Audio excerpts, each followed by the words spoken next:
आइए फिर से लौटते एक नई कहानी के साथ। माँ की दौलत, दिल छू जाने वाली कहानी। एक गांव में श्याम नाम का एक गृहस्थ रहता था। उनकी पत्नी का नाम गंगा था। उनके दो बेटे और दो बेटियां थीं। एक छोटा सुखी परिवार था। श्याम ने अपना सब पैसा उसके बेटे और बेटियां, उनकी पढ़ाई, शादी और उनके लिए अच्छे घर बनाने में खर्च कर दिए। श्याम के बेटे और बहू स्वार्थी थे। माँ बाप ने इतना सब किया था, फिर भी श्याम को अपने बेटे बहू के रहमो करम पर जीना पड़ रहा था। उन दोनों को बेटों और बहुओं से बहुत ज़्यादा हीनता और अपमान का बर्ताव मिलता था। अचानक एक दिन श्याम की मृत्यु हो गई। वजह से वो बेचारा तो इस दर्द से मुक्त हो गया, पर गंगा मात्र अकेली रह गई। गंगा ऐसे ही उदास मन स्थिति में मंदिर गई। वहाँ उसे उसकी बचपन की सहेली शांता मिली। उसे देखकर उसे अच्छा लगा।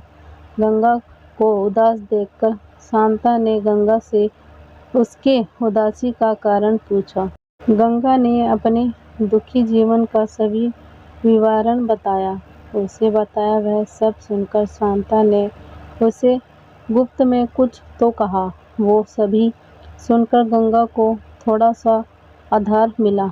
दूसरे ही दिन सुबह जिस प्रकार शांता ने बताया अनुसार शांता एक बैग लेकर गंगा के पास गई और वो जैसे पहली बार ही मिल रही हो ऐसा बर्ताव किया। शांता ने गंगा को गले लगा लिया। गंगा ने शांता को पूछा, शांता तुम यहाँ हमारे गांव में कब आई और किसके घर ठहरी हो? गंगा के दोनों बहुओं गंगा की आवाज़ सुनकर तुरंत अंदर से बाहर आई।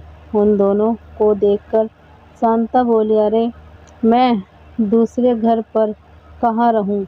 हम दोनों मौसेरी बहनें हैं। तो भी सगी बहनों से ज़्यादा हमारा रिश्ता अटूट है। मुझे जीजा जी गुजर गए मालूम पड़ा, इसीलिए मैं तुम्हें मिलने के लिए और भेंट देने के लिए आई हूँ। पहले दिन तय किया अनुसार गंगा बोली, शांता तुम मुझे मिलने के लिए आई, यहाँ सुनकर बहुत अच्छा लगा, पर तुम मुझे भेंट देने के लिए कुछ लाई हो, उसका अर्थ मुझे कुछ समझ में नहीं आया। शांता जानबूझकर रोने का सुर निकाल कर बोली, अरे गंगा मुझे पता है कि आप दोनों ने तुम्हारा सभी पैसा बेटी बेटा के पढ़ाई और शादी और उसके लिए अच्छा घर बनाने के लिए खर्च कर डाले। आप दोनों ने खुद के लिए कुछ भी नहीं रखा। ये सब ठीक है क्योंकि आपके बेटे और बहुएं सभी अच्छे हैं, इसलिए वे तुमसे बहुत से बर्ताव करते हैं, मुझे अच्छे संभालते हैं, इसका मुझे पूरा भरोसा है। लेकिन हमारे यहाँ पर सब उल्टा है। हमारी आर्थिक परिस्थिति अच्छी होकर भी बेटे पढ़े नहीं। इस वजह से वह कोई भी अधोगधक करते नहीं हैं। उनको सिर्फ बैठकर खाना आता है। अमीर है, इस वजह से उनकी शादी भी हो गई, परंतु उनकी पत्नी हम दोनों का बार बार अपमान करती रहती है और मेरे बच्चे वे देखकर भी कुछ भी नहीं बोलते उन्हें। फिर शांता आंखें पोंछने का नाटक करती है और वह आगे बोली, अभी ऐसी परिस्थिति में हम दोनों को जिसकी इच्छा भी नहीं होती और अब हमारी ज़िंदगी भी कितनी बची है, इसलिए मैंने तय किया कि मेरे पति का नज़दीकी कोई भी नहीं है और तुम्हारे सिवा मेरा कोई भी नहीं है, इसलिए सब पैसे बेटों को देने के बजाय तुम्हें आधे पैसे दे दूं। ऐसे विचार करके मैं मेरे पति की रजामंदी से 25 तोला वजन के 10-12 सोने के गहने और 50,000 इस बैग में लाई हूँ। इस बैग में 45,000 के नोट हैं और एक रुपए की 5,000 नक्के हैं। अभी तुम कुछ भी न कहते हुए हमारा प्यार समझकर ये बैंक और उसकी चाबी ले लो। मैं सिर्फ तुम्हारे पास चाय पीकर तुरंत चली जाऊंगी। शांता का ये बोलना सुनकर सास की बहन कोई सामान्य औरत नहीं है, बिल्कुल बहुत अमीर औरत है और धन की तिजोरी साथ लाई है। ऐसे विचार करके गंगा की बड़ी बहू प्यार का नाटक करके उनको बोली कि क्या मौसी, आप इतनी जल्दी क्यों जा रही हो? अभी आए हो तो रहो हमारे घर 2-4 दिन।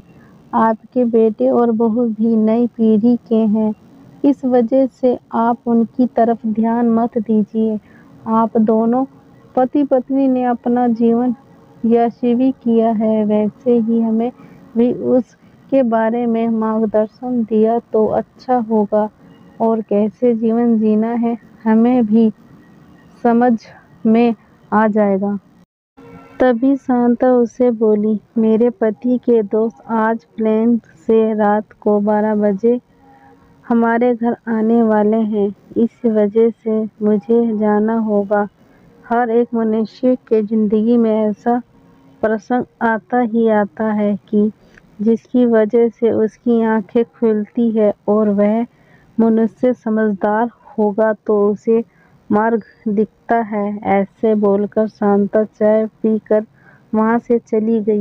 शांता के जाने के बाद गंगा के दोनों बेटे और बहुएं उसे बहुत अच्छा बर्ताव करने लगी, बहुत प्यार और देखभाल करने लगे।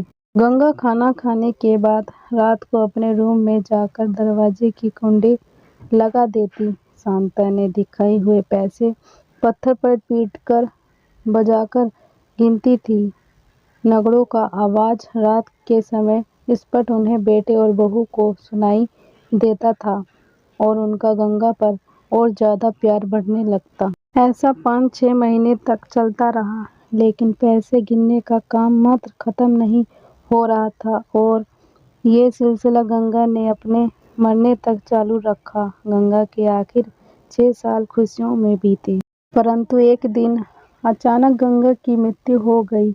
उसके जाने के बाद रिवाज और लोकलाज के लिए उनके बहुओं ने और बेटों ने आंसू बहाए। फिर उन्होंने शमशान से आने के बाद उन्होंने तुरंत माँ के रूम में जाकर उसे बैग का ताला खोला। और क्यों उनको धक्का लगा, क्योंकि उसमें सिर्फ पुराने समाचार पत्र, 4 या 5 वजनदार पत्थर और सिर्फ 1 रुपये था। वो रुपये भी पत्थर पर पीटने पर पूरा का पूरा खराब हो गया।